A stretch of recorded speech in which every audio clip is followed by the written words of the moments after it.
isezerano rya kera.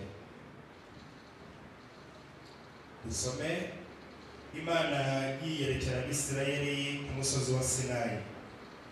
Mu kwezi kwa gatatu Abisirayeli bavuye mu gihugu cya Egiputa, kuri uwo munsi bagera mu butayu bwa Sinayi. Bavuye i Refidimu bageze mu butayu bwa Sinayi, babambamo amahema. Niho Abisirayeli babambye amahema imbere y'umusozi. Mose arazamuka ngo ajye aho Imana iri. Uwiteka ari ku musozi amubwira amutera amagambo ati, uko aba ariko ubwira inzu ya Yakobo, uko aba ari kubwira inzu ya Yakobo ubu butumwa aba ari bwo ubwira Abisirayeli uti, mwabonye ibyo nagiriye Abanyegiputa, kandi uko narangije mwe amababa nk'ay'ikizu nkakiza nkabizanira. None nimunyumvira by'ukuri mukitondera isezerano ryanjye, muzambera amaronko mbatoranije mu mahanga yose, kuko isi yose ari iyanjye, kandi muzambera ubwami bw'abatambyi n'ubwoko bwera. Ayo aba ariyo magambo ubwira Abisirayeli. Mose arazahamagara abakuru b'abantu, abazanira ayo magambo yose Uwiteka yamutegetse. Abantu bose bamusubiriza icyarimwe bati, ibyo Uwiteka yavuze ibyo tuzabikora. Mose ashyira Uwiteka amagambo y'abantu. Uwiteka abwira Mose ati, dore ndaza aho uri ndi mu gicu gifatanye, kugira ngo abantu bumve mvugana nawe maze bakwemere iteka ryose. Mose abwira Uwiteka amagambo y'abantu. Uwiteka abwira Mose ati, jya ku bantu ubeze none n'ejo, bamese imyenda yabo, uwa gatatu uzasange biteguye, kuko ku munsi wa gatatu Uwiteka azamanukira imbere y'ubwo bwoko bwose ku musozi Sinayi. Ubashyirireho urugabano rugota uyu musozi impande zose, ubabwire uti, mwirinde mwe kuzamuka ku musozi cyangwa gukora ku rugabano rwabo. Uzakora kuri uyu musozi no kwicwa azicwa. He kugira ukuboko kumukoraho, ahubwo bamwicishe amabuye cyangwa bamurase imyambi, naho ryaba itungo cyangwa umuntu cye kubaho. Ihembe nirivuga ijwi rirandaze, bazamuke bigire ku musozi. Mose aramanuka ava kuri uwo musozi, aza ku bantu arabeza, bamesa imyenda yabo. Abwira abantu ati, umunsi wa gatatu uzasange mwiteguye, ntimuterane n'abagore banyu. Ku wa gatatu mu gitondo inkuba zirakubita, imirabyo irarabya, igicu gifatanye kiba kuri uwo musozi. Ijwi ry'ihembe rirenga cyane rirumvikana. Abantu bose bari mu ngando z'amahema bahinda imishyitsi. Mose azana abantu akuye mu ngando gusanganira Imana, bahagarara munsi y'uwo musozi. Umusozi wa Sinayi wose ucumba umwotsi, kuko Uwiteka yawumanukiyeho aje mu muriro. Umwotsi wawo ucumba nk'uw'ikome, umusozi wose utigita cyane. Ijwi ry'ihembe rirushijeho kurenga, Mose aravuga, Imana imusubirisha ijwi. Uwiteka amanukira ku musozi wa Sinayi ku mutwe wawo. Uwiteka ahamagara Mose ngo azamuke ajye ku mutwe w'uwo musozi. Mose arazamuka. Uwiteka abwira Mose ati, manuka utegeke abantu be gutwaza ngo bajya aho Uwiteka ari kumwitegereza, benshi muri bo bakarimbuka. Kandi n'abatambyi bigire hafi y'Uwiteka biyeze, kugira ngo Uwiteka atabagwira. Mose abwira Uwiteka ati, abantu ntibabasha kuzamuka kuri uyu musozi wa Sinayi, kuko ubwawe wadutegetse uti, ugotesha uyu musozi urugabano weze. Uwiteka aramubwira ati genda umanuke maze uzamukane na Aroni, ariko abatambyi n'abantu be gutwaza ngo baze aho Uwiteka ari kugira ngo atabagwira. Nuko Mose aramanuka ajya aho abantu bari arabibabwira. Twakira neza ijambo ry'Imana. Turakomeza muri icyo gitabo cyo kuva igice cya 20 turahera ku murongo wa mbere tugeze ku murongo wa 14. Naho twari turi mu gice cya 20 duhere ku murongo wa mbere tugeze ku murongo wa 17. Imana ibwira Abisirayeli amategeko 10. Imana ivuga aya magambo yose iti: ndi Uwiteka Imana yawe yagukuye mu gihugu cya Egiputa mu nzu y'uburetwa. Ntukagire izindi mana mu maso yanjye, ntukiremere igishushanyo kibajwe cyangwa gisa n'ishusho yose iri hejuru mu ijuru cyangwa hasi ku butaka cyangwa mu mazi yo hepfo y'ubutaka. Ntukabyikubite imbere, ntukabikorere, kuko Uwiteka Imana yawe ndi Imana ifuha. Mpora abana gukiranirwa kwa base, nkageza ku buzukuruza b'ubuvivi bw'abanyanga. Bababarira bankunda bakitondera amategeko yanjye, nkageza ku buzukuruza babo b'ibihe 1000. Ntukavugire ubusa izina ry'Uwiteka Imana yawe, kuko Uwiteka atazamubara mutacumuye uvugira ubusa izina rye. Wibuke kweza munsi w'isabato. Mu minsi 6 ujye ukora, aba ariyo ukoramo imirimo yawe yose, ariko uwa 7 uwo sabato y'Uwiteka Imana yawe. Ntukagire umurimo wose ukoraho wowe ubwawe cyangwa umuhungu wawe cyangwa umukobwa wawe cyangwa umugaragu wawe cyangwa umuja wawe cyangwa itungo ryawe cyangwa umunyamahanga wawe uri iwanyu, kuko iminsi 6 ari Uwiteka yaremyemo ijuru n'isi n'inyanja n'ibirimo byose, akaruhuka ku wa 7. Nicyo cyatumye Uwiteka aha umugisha umunsi w'isabato akaweza.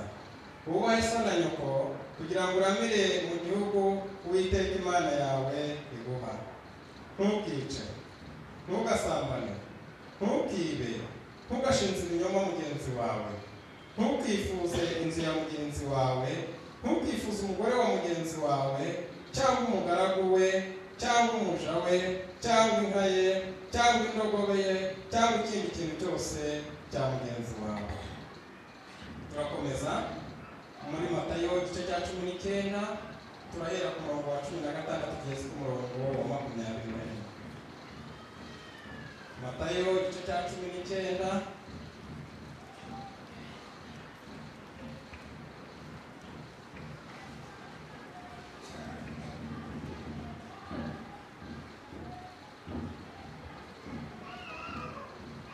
Matayo igice cya 19 turahera ku murongo wa 16 tugeze ku murongo wa 21. Umutwe w'amagambo yanditse ngo iby'umusore w'umutunzi. Nuko umuntu aza aho ari aramubaza ati: mwigisha mwiza, nkore cyiza ki ngo mpabwe ubugingo buhoraho? Nawe aramusubiza ati: unyitira iki mwiza? Umwiza n'umwe gusa, ni Imana. Ariko nushaka kugera ku bugingo witondera amategeko. Aramubaza ati: ni ayahe? Yesu aramusubiza ati: ntukice, ntugasambane, ntukibe, ntukabeshyere abandi, wubahe so na nyoko, ukunde mugenzi wawe nk'uko wikunda. Uwo muhungu aramubaza ati: ayo yose narayitondeye, none icyo nsigaje ni iki? Yesu aramusubiza ati: nushaka kuba utunganye rwose, genda ugurishe ibyo utunze maze uhe abakene, nibwo uzagira ubutunzi mu ijuru, uhereko uzumurikire. Mwakira ijambo ry'Imana. Imana ishimwe cyane. Yesu ashimwe. dushimira Imana uyu munsi n'isaha duhawe kugira ngo tuganire ijambo ry'Imana. Ijambo ry'Imana tugiye kuganira uko murimo mubyumva, turimo twifashisha igitabo cyo mu Kuva, ariko ni kugira ngo abantu twongere twibukiranye ibyo Imana yategetse ikabitegeka ubwoko bwayo. Ni gahunda yo muri paruwasi yacu, aho tugira ibihe byo kuganira ku nsanganyamatsiko zimwe na zimwe abakristo baba bakwiye kugiraho imyumvire cyangwa se guha agaciro mu buzima bwabo. Uyu mwanya rero ndagira ngo tuganire, uretse ko ijambo ry'Imana ryanabivuze neza rikabisobanura, ariko turaganira ku mategeko 10 y'Imana. Turaganira mu buryo yariho mu isezerano rya kera. Ndibwira ko n'ibindi bice bizakurikira, abandi bigisha bazakurikira bazagerageza kuvuga ibice by'amategeko y'Imana, ariko kandi baza no mu isezerano rishya n'ubundi busobanuro bushobora kuzamo, kugira ngo abakristo dutunge amagambo amwe kandi twumva neza. Haleluya. Muri iyi minsi hagiye hariho inyigisho zigiye zitandukanye zibwira abakristo, ntabwo zibwira abapagani, kugira imyitwarire idasanzwe mu itorero, aho imyitwarire ya bene abo yubakira ku ijambo ry'Imana, ariko ukabona ko baryumvishije uko ritari, kandi bakagira umuvuduko uremereye wo kurisobanurira n'abandi ngo nabo babigenze uko nguko. Ndibwira ko atari ubwa mbere mubyumvise abantu bavuga ko amategeko y'Imana ubuntu bwayasimbuye, ko amategeko yadushyiraga mu bubata, amategeko akadushyira mu buzima busa nk'aho abantu batisanzuye, kandi Imana yaremye abantu ngo bisanzure bakora ibyo bashaka. Ariko bavandimwe, ndagira ngo twibukiranye uko Bibiliya ivuga ndetse n'ubusobanuro nyirizina bwabyo mu mibereho y'abantu, uko abantu Imana yatangiranye urugendo nabo mu iremwa.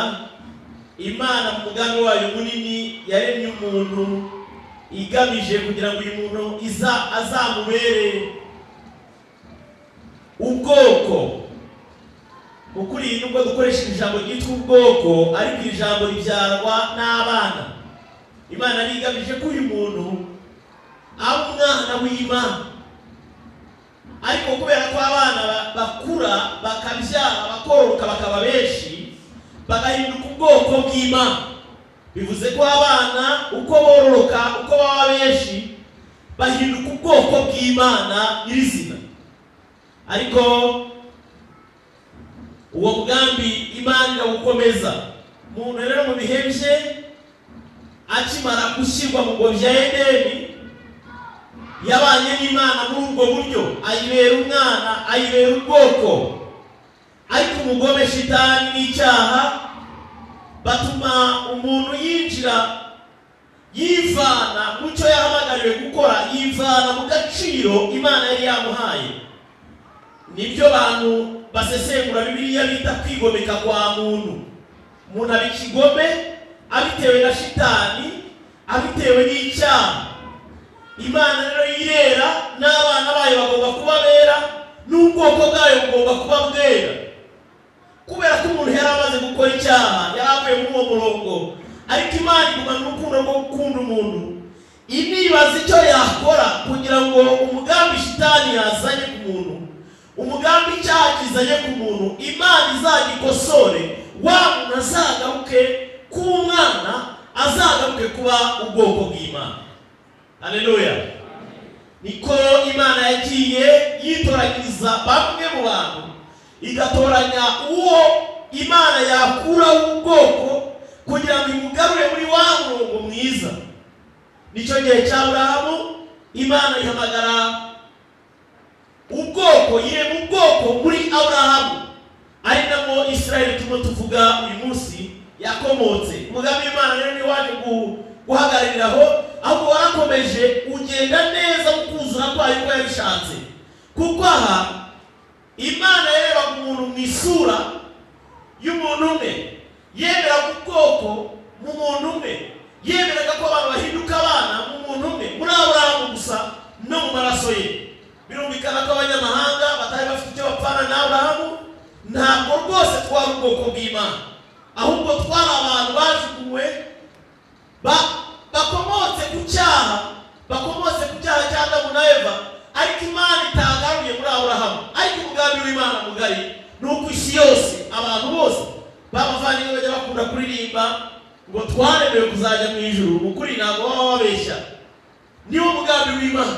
Ni uko Imana izabona abantu bose ibiyegereje, ikabakusanya bose ngo bahinduke ubwoko, bahinduke abana b'Imana, ndetse bose bakore n'ubwami bwabo. Ibyo rero n'Imana yazaga ikabishurira muri Kristo Yesu wabambwe ku musaraba i Golgotha, akiherezaho amahanga yose. Haleluya! Wababa ari abirabura n'abazungu, abo mu majyaruguru n'amajyepfo, abavuga indimi zose, ngo bizera ko Kristo ari umwami n'umukiza, abahindure kuba abana b'Imana. Haleluya! Icyo gihe rero, ibyo bihe by'uko byakurikiranye, Imana yashyizeho uburyo bwatuma abantu barushaho kuyibera abizerwa, kuba abantu bashobora kuba abana b'Imana. Iki gihe turimo dusoma, murabizi Abisiraheli babaye abanyage muri Egiputa, muri Afurika, bahamaramo imyaka 400 irenga. Bahaba ariko Imana ifitanye isezerano nabo yagiranye muri Aburahamu, ibabwira ko izabagira ubwoko bw'Imana. Nta kintu na kimwe Imana yagendeyeho itoranya Abisiraheli, oya, nta kintu na kimwe Imana yagendeyeho, ahubwo ni rwa rukundo rw'Imana yabonaga yagiriye muri Aburahamu, ko ishaka kuzongera kurema, kuzongera kugira ubwoko buyubaha, buyinezeza, bakayibera abana.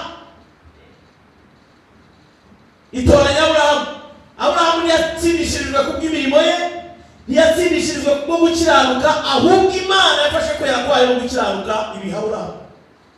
Ni nako natwe nta mirimo, nta kindi kintu cyaduha gukiranuka keretse tubiheshejwe muri Kristo Yesu. Igitambo kimwe cyatanzwe inshuro imwe kandi gihora iteka ryose. Haleluya! Iki gihe rero nibwo Imana yabwiye Abisiraheli mu ijwi rya Mose. Nibyo bice badusomeye mu kuva mu gice cya 19 were ku murongo wa 25. Nibwo Imana yari itangiye kugira ngo noneho ise igaruke kubana n'ubwoko bwabo, igaruke kuba mu bantu ba. Ihamagara Mose. Niba mwakurikiye amagambo badusomeye muri kiriya gice, nibwo Imana yagaragaje umugambi ifite. Reka babwire ko amategeko adasobanura umugambi w'Imana, ahubwo umugambi w'Imana usobanukirwa mu mategeko. Wenda hari ibyo tutari buze gushobora gusobanura neza ngo abantu bose babyumve, ariko icyama Imana n'Umwuka Wera tugafashwa twese kandi tukumva icyo Imana ivuga. Ushaka kumva amategeko, mbere yo kumva ko ari ububata, mbere kumva yuko ari uko abantu bagiye kubura ubw'inyegaburo, banza umenye ibi bintu. Amategeko bwa mbere ni urukundo. Amategeko bwa mbere ni urukundo rw'Imana. Amategeko bwa kabiri ni umudendezo, ni freedom. Uko abandi bantu hanze babisobanura ntabwo ariko bibiri bivuga. Ubwabyo ni umudendezo, ni freedom. Ubwa gatatu, amategeko ni ubuzima. Ibyo bintu byombi nibyo Imana ishaka ku bwoko bwabo. Irabifuriza ko ibereka, ikabaha urukundo rwabo. Bwa kabiri, irabifuriza ko abo bantu baba abantu babatuwe, baba mu mudendezo. Bwa gatatu, Imana irabifuriza ubuzima bwiza. Wenda ndaza kugaruka mu kanya ndabisobanuraho uburyo ayo mategeko ari urukundo. Niba mwakurikiye iki gice mu bitekerezo n'imvugo y'Imana muri gice cya 19, Imana yavuze amagambo 5 akomeye. yavuze ngo nimunyumvira by'ukuri, ni ibintu bibwira Abisiraheli inyuze muri Mose, nimunyumvira by'ukuri mukitondera isezerano, ibyo bintu bibiri nimubikora hari ikintu bizatuzanira, bizatuma tuba ubwoko bw'Imana, muzabera ubwoko bw'Imana, muzabera ubwoko bwera. Nimunyumvira by'ukuri mukitondera isezerano, muzabera ubwoko bwera.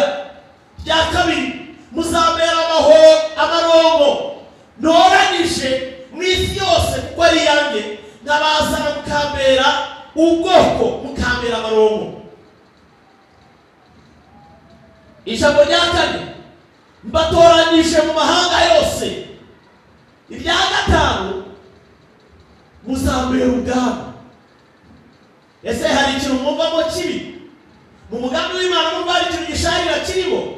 Nimunyumvira by'ukuri mukitondera isezerano ryanjye, muzambera ubwoko, muzambera ubwami, muzambera amarongo. Haleluya. Bavandimwe, ndabizi ko iyi nyigisho isa nk'ikomeye cyane ko abantu baba badaheruka no kuyumva. Ndabizi ko hano muri iyi si uretse no kuba umwana, iyo nziranye n'ukomeye byatuma ndimbura imisozi, imidugudu nkayigarurira, nkashaka ko n'abantu bose n'abatabizi babimenya ko nziranye cyangwa mfite icyo mfana n'ukomeye runaka. Ariko Imana ntishaka ko abantu batumenya ko tuziranye nayo, ahubwo yo ubwayo ishaka kutugira abana bayo. Niba abantu bo kwisi bakishimira kuba abana b'abakomeye no kugira ubucuti n'abakomeye, uhinduka abana b'Imana isumba byose, byagira agaciro kangana gute. Haleluya. Ni nkaho Imana yababwiye aba bavandimwe babwirwa bakoranye ibishoboka byose kugira ngo banezeze ubwami bwa Farawo, bagakora uburetwa bwose kugira ngo Farawo abanezererwe. Ariko Imana yababwira ngo uretse no kuba abagaragu bakora ibyo bategetse mukanezeza umwami, njye ndashaka ko muba abana banjye. Haleluya. Ndashaka kubarema mu bwoko bwanjye, kandi ndashaka kubagira ubwami. Bivuze ngo ndashaka kubaha igitinyiro, nabaha imbaraga, nabaha gukomera, nabaha ubwami. Imana niba yarafite umugambi mwiza, nimuvuge cyane ngo amina. Niba Imana yarafite umugambi mwiza, nimuvuge cyane ngo amina. Ariko ibi bintu byose Imana ikababwira ngo nimunyumvira, nimukomeze isezerano ryanjye.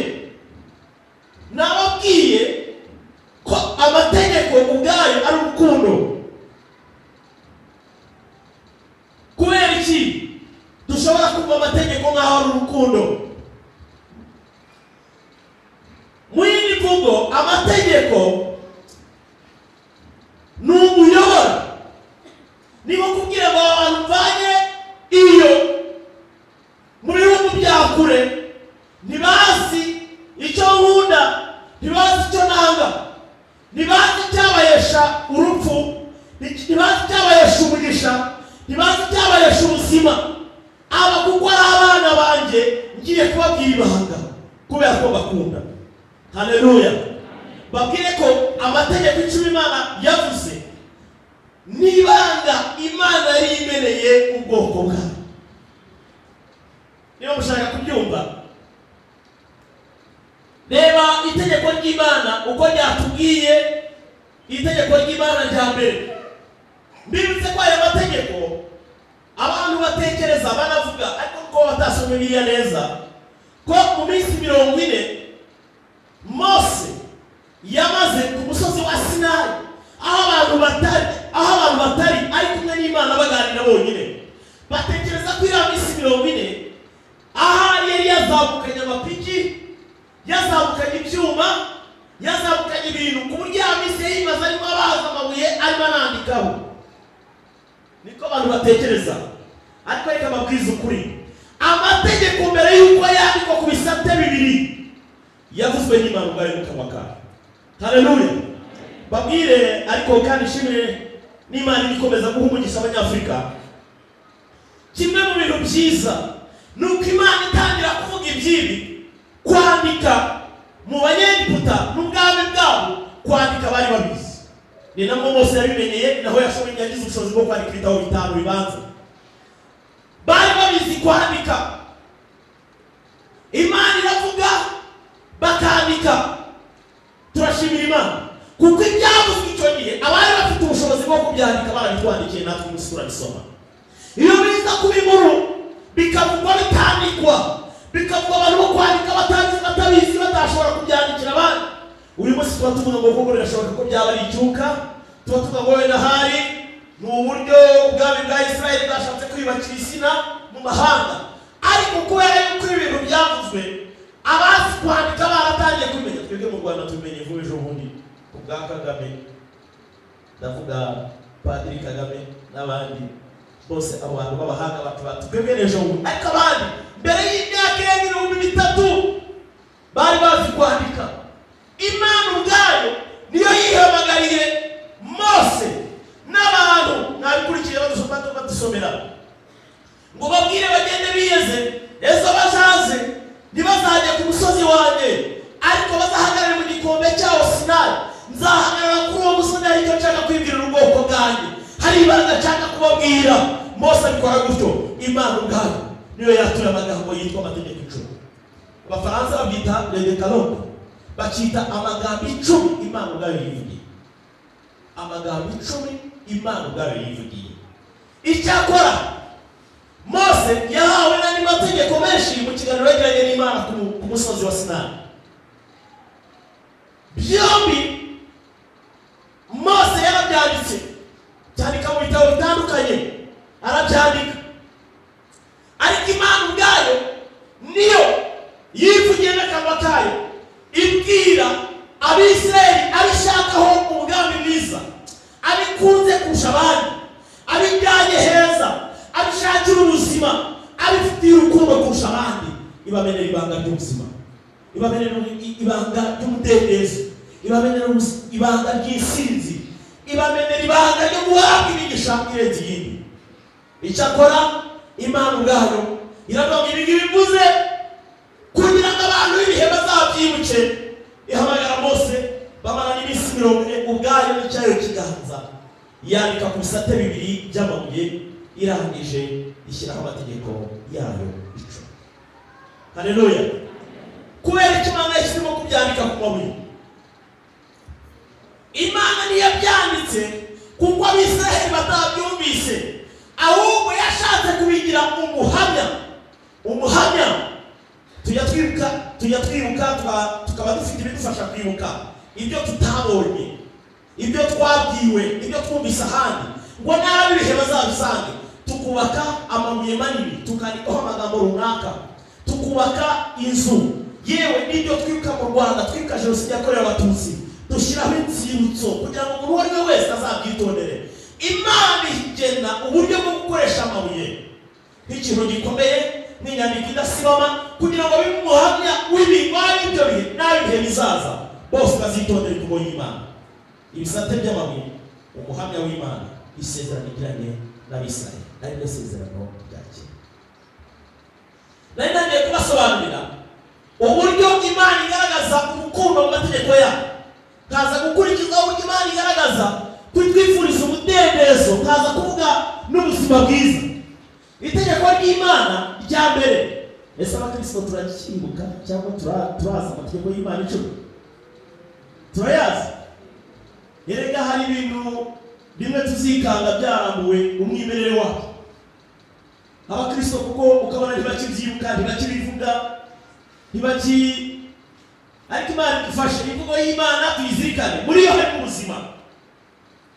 Itegeko rya mbere Imana ubwayo niyo yivugiye, reka mbasubiriremo ngo Imana ivuga amagambo yose iti, ndi Uwiteka Imana yawe yagukuye mu gihugu cya Egiputa mu nzu y'uburetwa. Irya mbere, ntukagire izindi mana mu maso yawe. Mwibuke nababwiye ko Imana ishaka ko aba bantu baba mu mudendezo, babwiza ukuri. Muzi impamvu Imana ibwira abantu ngo ntibakagire izindi mana mu maso yayo. N'irya kabiri ryenda gusa, ikavuga ngo ntukiremere igishushanyo kibajwe. Wenda nuko iminota yatwara mikeya, aha ngaha twabwira abantu bakuru ariko n'abatoya n'abizi ko bahari, bakatubwira muri makeya ububata bw'ibigirwamana. Ububata bw'ibigirwamana nzi ko abantu babidusobanurira.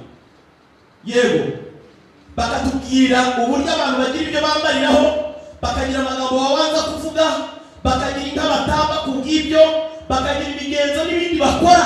Bivuze ko aba bantu uzi ko uyu munsi hariho abantu baroga, atari uko bagamije kuroga, ahubwo kuko bafite umwuka w'ikigirwamana bakorera, ubabwira ngo nutaroga nanjye ndakwica. Roga kuko niwo murimo naguhamagariye. Ese babani ubwo si ububata? Imana irababwira ngo mw'abantu banyu nkunda, ndashaka kuba mu mudendezo mutaboshwe n'ikigirwamana icyo ari cyo cyose. Hari ibintu bimwe na rimwe ducibwa tubivuge. Abantu bari mu cyumweru gishize aha ngaha muri urusengero rwacu higiyemo umurozi. Muti mwebwe ntimwabimenye, ariko nzi ko hano hari abantu benshi babimenye. Harinjiye amaso y'Imana namureba aramumenya aha ngaha. Ku munsi tujya ku ifunguro ryera dufite na ya nama ya sinodi ya inama y'inteko yacu. Mwari muzi uwo muntu yari afite ububata bw'ibigirwamana birenze. Bamujyanye inyuma hariya inyuma, mu kumuganiriza no kumusengera bamusanganye ibintu byinshi. Nanjye nawe agafoto kabo banyemeretse tubivuga, n'abandi batekereza kuroga abantu Imana bajye batinya. Ako mwamubwiye ngo amen. Haleluya. Bamusanganye imigi, bamusangana amatabi, bamusangana amapuridanse, bamusangana n'ibiceri by'amoko yose, bamusangana n'umupfunyika utamenya, ibindi byambaye ku maboko, ibindi byambaye yanitandiye. Ese ubwo umuntu Imana ntimimubwira ngo nawe waje kuruhura ububata bwawe? Amategeko y'Imana bwa mbere ni urukundo dukunda, bwa kabiri shaka kutuvana mu bubata bw'ibigirwamana byose. Genda umva Imana tuyikunze twayizamurira icyubahiro. Haleluya. Hari indirimbo tujya turirimba ngo turashima Imana ko twavutse ku mama y'Umwami wacu Yesu Kristo. Iyo tuba tutaravutse kuri uyu mwanya, tuba turiho dutumura itabi, tuba twambaye impigi, tuba twambaye n'ibindi bintu. Uziko hano mu Rwanda murabizi hari umuntu umwe w'umukire cyane yaratunze inganda n'ibindi, ariko batubwiraga ko hari ibyumba mu kazu k'akaruri ibigirwamana ariko byamutegetse. Ibaze ko ufite amafaranga ko byamatora nziza ntusinzire. Imana iti bavandimwe bana banjye nkunda njyanye mu bwami bwanjye, sinshaka ko mu bimbata z'ikindi kintu, ndashaka ko ugira umudendezo wanjye uve mu bubata bw'ikindi cyose. Urukundo rw'Imana ubona amategeko agabanyije mu bice bibiri, sindibuze kubijyamo cyane. Igice cya mbere kitubwira twebwe n'umubano dufitanye n'Imana, icya kabiri atanu ya mbere, atanu ya kabiri akavuga umubano dufitanye n'abandi bantu. Iyi Imana ivuga ngo ntukice, ntugasambane. Ese abantu batekereza yuko Imana irambuye umudendezo? Ndimo ndavuga ku nyigisho zivuga ko twaba mu mudendezo tutabohotse. Abantu batekereza ko hari umuntu umwe nigeze kumva kumenya babeshya, aravuga ngo ariko ko Imana we ibintu byiza byinshi, ariko iri tegeko ryitwa ntugasambane iyo ritaza kuzamo wabagore bose urari beza. Bavana Imana kubitubwiye ngo ntugasambane iratwanze, kandi ibona yuko mu gusambana harimo VIH/SIDA, kandi ibona ko mu gusambana harimo murugu, kandi ibona ko mu gusambana harimo inda zitateguwe. Imana iradukunda cyangwa ntabwo idukunda? Imana ibona ko mu kwica harimo kubura ukunda, harimo inzangano n'amatiku, ikababwira ngo ntukice, ikababwira ngo ntugasambane. Abantu bakavuga ngo Imana tujije umudendezo. Oya, ahubwo Imana dushakira umudendezo. Kandi nababwira ngo amategeko ni ubuzima, ni ubuzima. Ni muri abo mategeko abiri ya nyuma Imana bivuga ngo ntuzifuze ibyo bifuza mwabyumvise. Ntuzifuze inzu yanjye cyangwa iyawe, ntuzifuze umugore w'abandi, ntuzifuze inka z'abandi, ntuzifuze. Imana iratwanze. Ubwo amategeko urumva ari gereza Imana yashyizemo abantu bayo? Oya, ahubwo umudendezo. kugira ngo nimba noroye inka norore nguwe neza nawe uzaza no kuyiba. Kuko itegeko rya mbere ngo ntuzibe, irindi rya kabiri se naryo rikavuga ngo ntuzifuze, nzatunga umwenda nguwe neza. Muzi ibintu turimo dupfa muri isi muri iyi minsi nuko abantu bifuza iby'abandi, nuko abantu bifuza ubutegetsi bw'abantu, bakifuza imbaraga z'abantu, bakifuza ubutunzi bw'abantu. Impfu nyinshi turimo kugira uyu munsi nazo ariya mwumva bari abateroriste mwumva ni ukugira ngo bubake amazina bagira imbaraga n'ubutunzi birenze iby'abantu. Ariko Imana ikunda abakristo. Haleluya. Ndashima Imana. Muri yo tubona urukundo, tubona urukundo Imana ikunda abantu. Mu mategeko tubona umudendezo Imana iha abantu. Mu Mana tubona mu buzima, tubona mu buzima bwiza. Mwari muzi itegeko rya gatanu riravuga ngo ujye wubaha so na nyoko. Muzima Imana irabizi ko nta bwenge dufite tukiri abana, irabizi ko dutekereza bike, irabizi neza yuko ubwenge bwacu bwatuzanira akaga, irabizi ko twakikomeka tukiri bato. Imana ivuga ngo ndabategetse kujya mwumvira ababyeyi babo kugira ngo bigende bite, kugira ngo murame.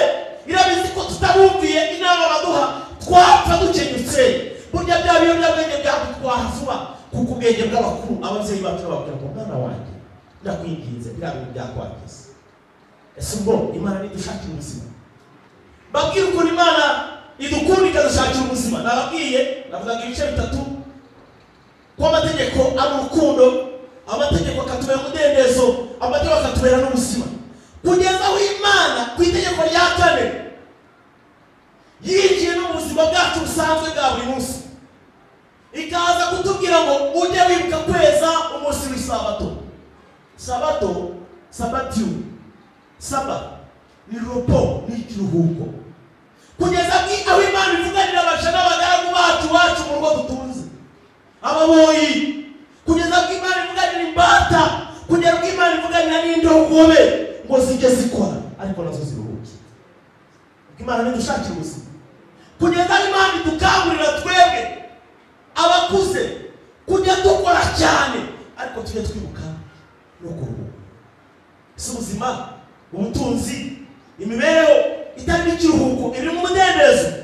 Ariko Imana kuko ari urukundo irambuka ijya kure ibwira abantu ngo bajye bibuka no kuruhuka. Muzi ko ku isabato bitari binemeye ko umuntu yashobora no guteka ibiryo ku isabato. Muzima kubera ko no guteka ubwabyo bitwara umwanya munini. Mujye murahara mutetse kuwa gatanu, kuwa gatandatu mubyuke mujye muruhuke mwishimye muvuga Imana neza gusa. N'Imana idukunda dushakira ubuzima. Haleluya. Amategeko Imana yatanga nk'umuyobora kandi ijyana abantu mu bwami bwayo kugira ngo bazamenye, bazirikane ibyabangiza, bikabica, bikabahindura babi, bikabavana mu bwami, kuko Imana ari urukundo. Kuva 24 igice cya 7 kugeza ku murongo wa 11 reka mbasomere gatoya mu mbere.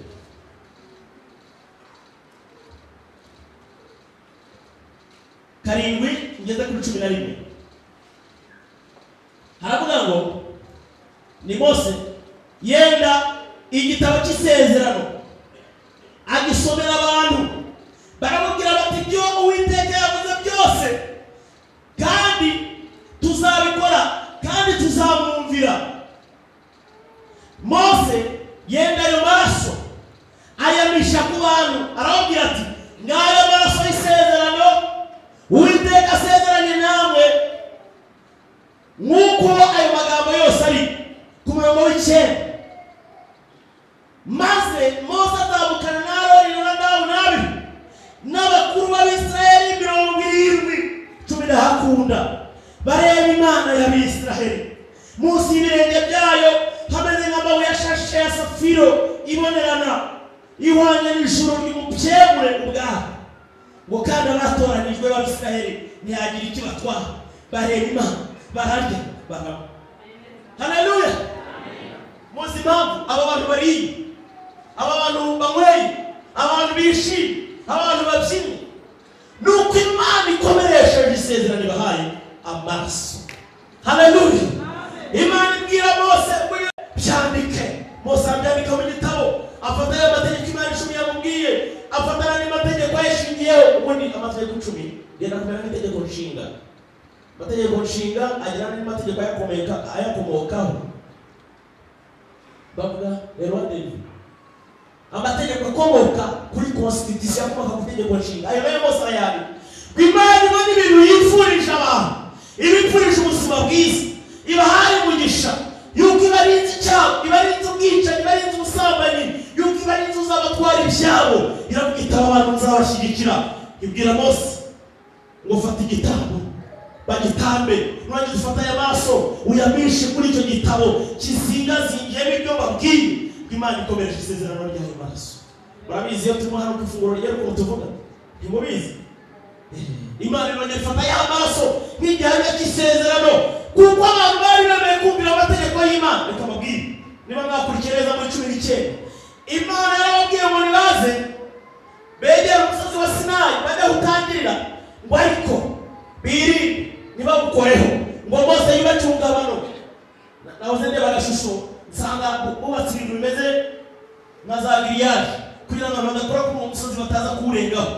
Imana ivugira iyo abandi nabo bariyo ariko umunsi w'abakuru 70 na Aroni na Nadabu batera umusozi umaze kumva amategeko yose Imana ngo baravuga ngo Mose we tubwirire Imana ngo ibyo bintu tubwiye ni byiza byose turabyemeye tuzabikora ngo kandi tuzabyumvira ngo Imana ibyumvire mu ijuru iravuga ngo abantu ubwo ngira isezerano bakaryemera njyewe Uwiteka Imana n'abantu. Haleluya.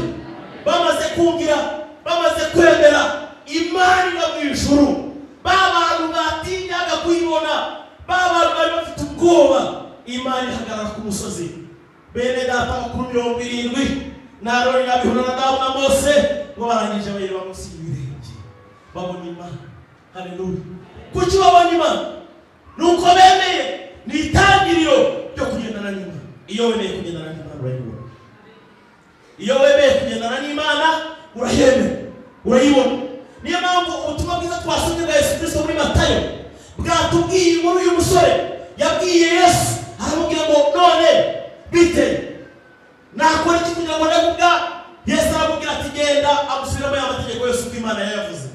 Umusore arangira aramubwira ngo ibyo byose narabyujuje. Yesu aramubwira ngo genda ugurisha ibyaha numara kubigurisha uze ukurikire.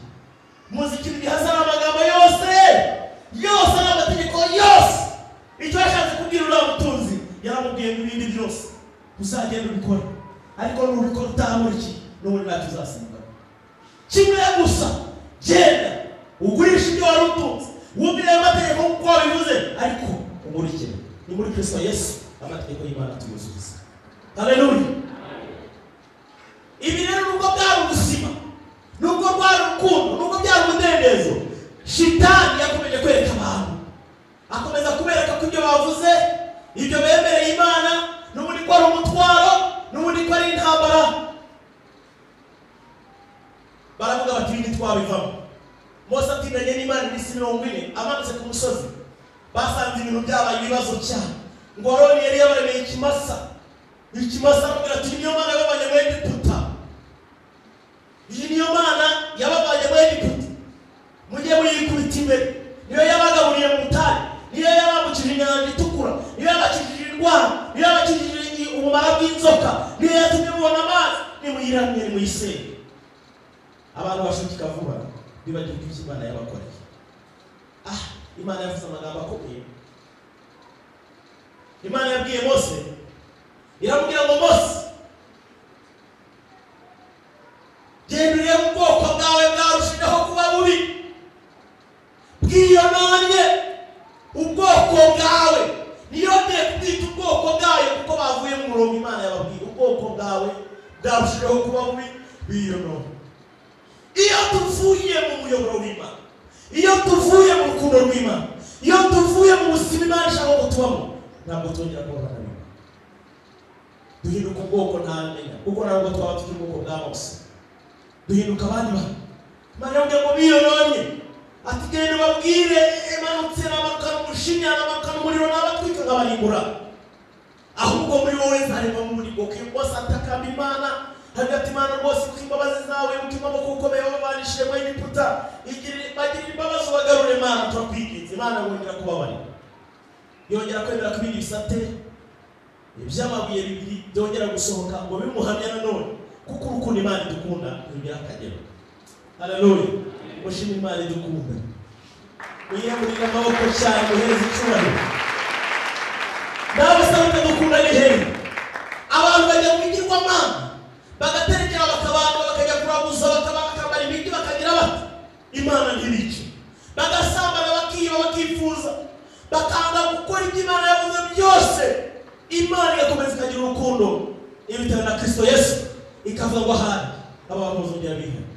Ariko bavandimwe banje kugira ngo babwire yuko amategeko atari umutwaro ahubwo amategeko n'ubuzima, amategeko n'umudendezo, amategeko n'urukundo rw'Imana. Ariko kuki byakomeje kugenda byanga bikabananira muzima aya mategeko bashakaga kuyashyira mu buzima bw'umubiri akavuga ngo oya Imana navuze ngo tugasambana wewe uyu munsi ugiye kuzajya bishaka imbaraga sizongera gusambana. Bakavuga ngo Imana navuze ngo ntukwibe umuntu akabati guhera uyu munsi ugiye gushaka imbaraga mu mubiri wanjye sizongera kwiba. Akavuga ngo ntuzongere kwifuza umuntu akavuga mu mubiri watango umuntu abyiyemeje sizongera. Ariko byashoboka mu mubiri wawe wihaye ukavuga ngo ntuziba mu mubiri wawe n'inyama n'amaraso byavamo. Shaka kubigusobanura neza mbere y'imyaka 10 utari wagira ubwenge wibye ibintu bingana iki wawe wibye utuntu tungana iki bishakira amapera bishakira imineke watukanye bingana iki hari n'ibindi numvishije wakinnye imikino y'abana ingana iki ibyo bita ngo ni imikino y'abana n'Ikinyarwanda simbizi nyanashebera neza. Wakinnye imikino y'abana ingana bivuze ko mu nyama n'amaraso ni mu meza cye ku ntabuze 36 Ezekieli 36 kugeza 27.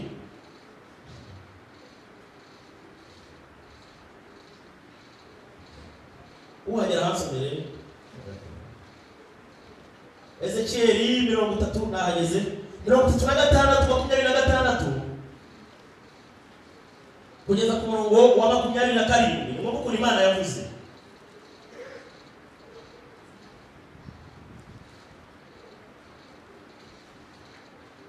nzabaha n'umutima mushya mbashiremo umwuka mushya nzabakuramo umutima ukomeye nk'ibuye mbashiremo umutima woroshye kandi nzabashiramo umwuka wanjye nume mugendera mu mateka yanjye mugakomeza n'amategeko yanjye mukayasohoza.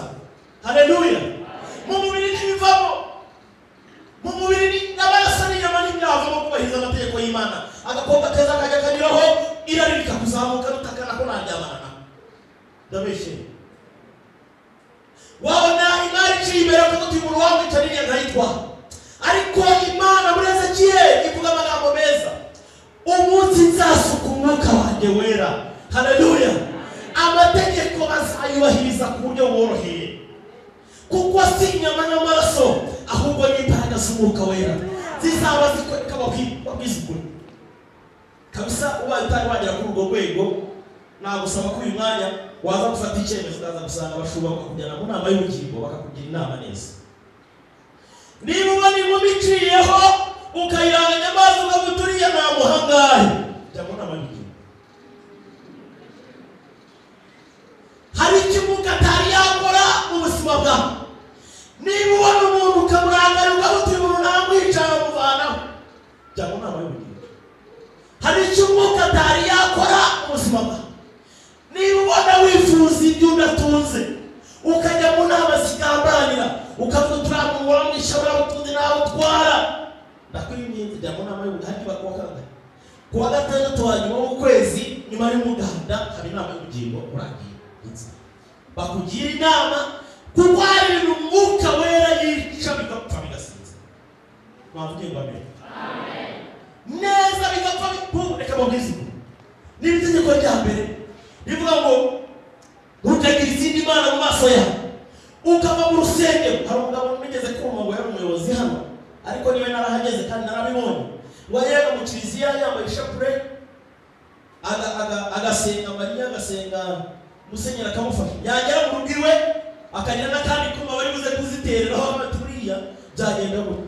Ubaye uri muri ubwo buryo ukumva gusenga Imana n'ibihagije wakiyamaza n'ubundi bwawe, ukumva wajya kugisha inama. Dore no kuri YouTube nabonye byaradutse, basigaye bashyiraho ngo twebwe tuvura izi ndwara, ngo tuzana abarozi, ngo tuzana abantu bakwibye, ngo tuzana abantu ngo baguhemukiye, ngo twatuma ugira umugabo, ngo twatuma wongera ugacuruza ikemera, ngo twatuma ugira igikoni ukabona akazi. Niba wiyamaza ibyo bintu muvandimwe wawe, kuwa gatandatu nyuma y'umuganda uzaze mu nama y'ubukene. Itegeko ry'Umwuka Wera Imana yadushyize maze kuduha imitima mishya bituma tutagira umwanya wo gutekereza kuri ibyo. Ese ndabeshya?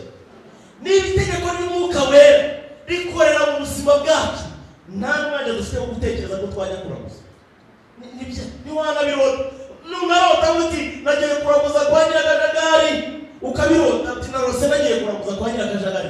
Muzaze mu nama y'ubukene bakugira inama. Umwuka Wera hari nakeneye kwica mu buzima bwawe. Niyo mpamvu Yesu na Yesu bwe abwira abantu bamubajije muri Matayo 22:36 bamubajije ngo itegeko rirusha ayandi ni iri. Yesu ababwira amagambo make ari simple. Arababwira ati mwebwe nta kintu uzakunda Uwiteka Imana gusa. Irya kabiri wanye nandi uzakunda mugenzi wawe. Imvugo ya Yesu yuzuye mu butware bw'Umwuka Wera, yuzuye mu butware bw'Umwuka Wera gukorera mu ngingo zacu. Gukunda Imana gusa birahagije kugira ngo utajya kuraguza, birahagije kugira ngo utajya guterekera, birahagije kugira ngo utajya gushaka ibindi bintu byakongerera imbaraga, birahagije kugira ngo utajya gushaka ibindi bintu byakongerera ubutsinzi. Upfa kuba gusa wayikunze, ariko wayikunda gute Umwuka Wera atakuzi? Cya kabiri, ukunde mugenzi wawe kumenya. Kandi abantu bagira ngo kwikunda nabyo si itegeko. Kwikunda nabyo ni itegeko. Gukunda mugenzi wawe nkuko wikunda. Ni ukuvuga ngo wikunde ukunde na mugenzi wawe. Byombi ni itegeko.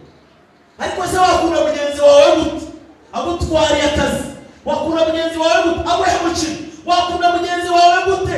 Ari umwanzi wawe. Wakunda mugenzi wawe gute? Ariko Umwuka Wera w'Imana yari kuyoboka. Ukunda. Ariko ubu twebwe mu Rwanda ibintu bita kwangana, ubundi hano hari ibyo bita kwangana. Ngo kuba runaka atagutelefona ngo ubone umwanzi wawe. Ngo kuba runaka atagusaba umunyu cyangwa nawe ngo umusabe ngo ubone umwanzi wawe. Ngo kuba runaka ngo akoresha ibintu ntagutumire ngo ubone umwanzi wawe. Ibyo ni ibintu biri simple cyane. Kwangana, kwanga umuntu ni kumwe kwa Kayini na Abeli. Haba tubonye uyu mukinga ngo adushe kugabana umugisha, ndamwica. Kwangana bafite intera ndende bisa na jenoside mu bantu. Kwangana bafite intera ndende, aba bantu bose nubo bagenda bapfa barasana, bahora bapfa barasana. N'urwango muzabibona muri Kongo biriyo, ukumva ubwoko bwacu bundi burabateye barabishe babajije urwango. Ariko iyo hari imbaraga z'Umwuka Wera zikora mu buzima n'izo ntiwazirota. Nurota wishe umuntu dore uzaza mu nama y'ubugingo wakugira inama. Umwuka Wera azaba afite ibintu atari yasohoza muri wowe. Wenda ibindi bice bizakomeza ku bandi bazakurikira, ariko nifuje kubabwira amategeko y'Imana mu ngumbe yayo, uburyo ari urukundo, uburyo ari umudendezo, uburyo ari ubuzima. Haleluya. Kandi nabifurije ko kuyumvira bibahesha kubaho, bibahesha kurama, bibahesha gukundwa n'Imana kuruta uko wayasuzugura, ariko kuyasohoza ntiwabishobora. Nabo ntibabishoboye keretse wemereye Kristo Yesu agatwarira muri wowe. We nasoreze kumumaro wo kumvira amategeko y'Imana. Bwa mbere aduhesha ku bwoko bw'Imana kuko nabivuze, ikaduhesha kuba abana bayo, ariko ibyo byose ni muri Kristo Yesu. Kabiri, amategeko adushirira neza umutima w'Imana n'imiterere y'ubwami ishaka muri twe. Imiterere y'ubwami ishaka muri twe, ishaka ko ubwami bwayo butwara gute muri twe, ntandi wabibona cyane turebye amategeko y'Imana. Gatatu, iyo twumvira amategeko y'Imana, iyo turi kumwe na Kristo dushoboza kuyasohoza. tugasohoza ni ukuri twinjira mu busabane bwacu n'Imana bw'igihe cyose. Iyo uri mu murongo mwiza usabana n'Imana. Kane, amategeko nk'uko bivuze duhindura abantu b'umudendezo akatuvana mu bubata bw'icyaha, mu bubata bw'icyaha, akatuvana mu bubata bw'ibigirwamana, akatuvana mu bubata bw'ubusinzi, akatuvana mu bubata bw'ubusambanyi, akatuvana mu bubata bw'ubwicanyi, akatuvana mu bubata bwose, akaduhindura mu mudendezo.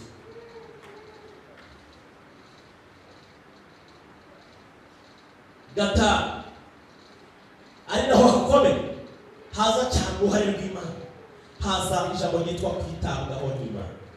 Kwitabwaho n'Imana, kubera ko abantu bayemereye n'Imana yabwiye Yosuwa, iravuga ngo Yosuwa aya mategeko yabwira abantu nimamara kuyumvira nanjye nzakujya imbere, nta muntu n'umwe uzaguhagarara imbere, nzagushoboza ibyo utashobora. No kwitabwaho n'Imana, nimwo turira, nimwo turindirwa indwara, nimwo uburinzi bw'Imana butuzaho, nuko data wa twese twemera akatwita abana be, akemera kutwitaho. Ariko se tutayumviye byagenda bite?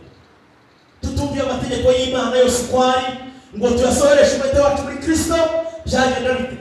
Kanongere nsome gato kuva ibice 32 murongo wa 7 wa 10 ndabasoje.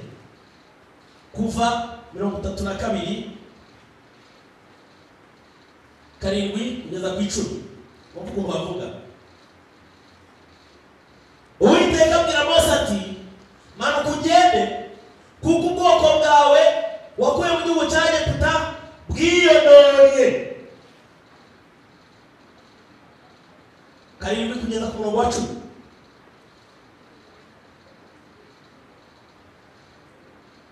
Manuka ugende, kuko ubwoko bwawe wakuye mu gihugu cya Egiputa bwiyononye. Nino bivuga ni Uwiteka niwe wabwikuriye mu Egiputa, ariko arabwira Mose ko ari we wabikoze, ibyo atari Uwiteka.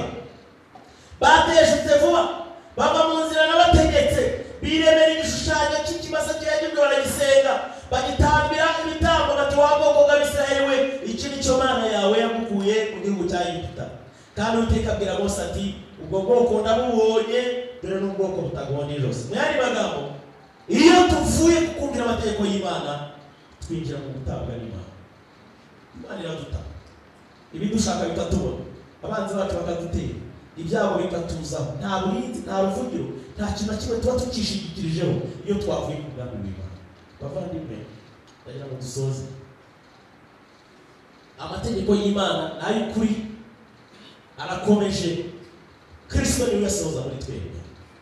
Ubaye hari bimwe muri aya udakora, umwuka atagushoboza, cyangwa se utemera umwuka atagushoboza, ndakwinginze wegera Imana cyane igushoboze, nibwo uzashobora kurya ku migisha yose Imana igenera ubwoko bwayo n'abantu. Reka dusenge Imana. Niba hari aho wisuzumye ugasanga hari bimwe udakora kandi Imana itegeka, kubwo kwicisha bugufi no gusaba Imana imbabazi, uhaguruke dufatanye gusenga.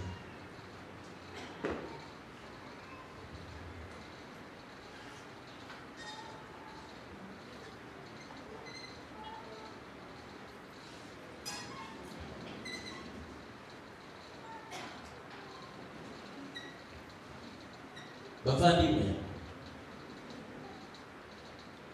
ndabinginze kugira ngo amategeko tugire umwete wo kuyashyira mu bikorwa. Uko Imana yaduhaye, hari ibyo ishaka ko twebwe tubanaho nayo tuyumvira. Mu mategeko 5, amategeko 4 abanza, Imana ishaka ko tuyigaburira twebwe n'imbaraga zacu, n'umutima wacu wose, n'imbaraga zacu zose, tukayiyegurira. Mu gice cya 2 cy'amategeko 6 niho Imana ishaka ko nanone abantu bagira ibyo babana n'abandi batinya, bibuza, kugira ngo bagire ubuzima, bagire imibanire myiza n'abandi. Muhisemo neza kuba muhisemo kumvira Imana. Kasabe Pastor Julius aza dufashe asenge ubwoko bw'Imana mu mbaraga z'umwuka y'abashobozwe, dushobozwe twese kumvira no gushyira mu bikorwa icyiza Imana idutekereza.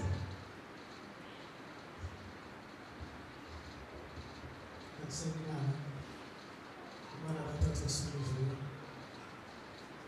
bana barabyanga batureba baherereye mu ijuru batureba mu ntege batureba uburyo twanga ibyiza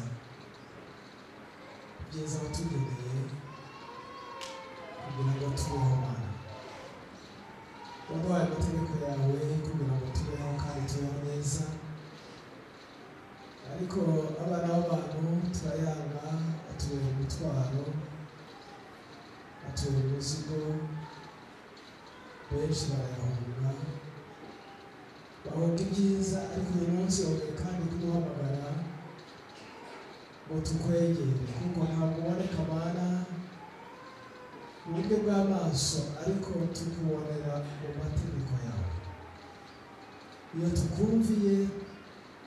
twumviye amategeko yawe tuba tukumviye kandi iyo tuyoboye ni wowe utuyoboye Mana gushimira ijambo ugereye itorero ryawe gushimira ijambo Mwami Mana unyujije mu kanwa k'umugaragu wawe akaryamamaza akakuvugira ukamukoresha abamucurira iteraniro ryose Mwami Mana ndakwinginze kugira ngo umuntu wese wumva ko hari aho yagenze nabi akibagirwa ibyo wategetse cyangwa akabiha agaciro gake cyangwa ntamenye impamvu y'aya mategeko icya mbere ndagusabye ngo ubabarire Imana kandi uri Imana ibabarira uri Imana yeza yejeje amaraso ya Yesu Kristo ndakwinginze Mana ngo ubabarire umuntu wese wahagurutse mfite ikimurega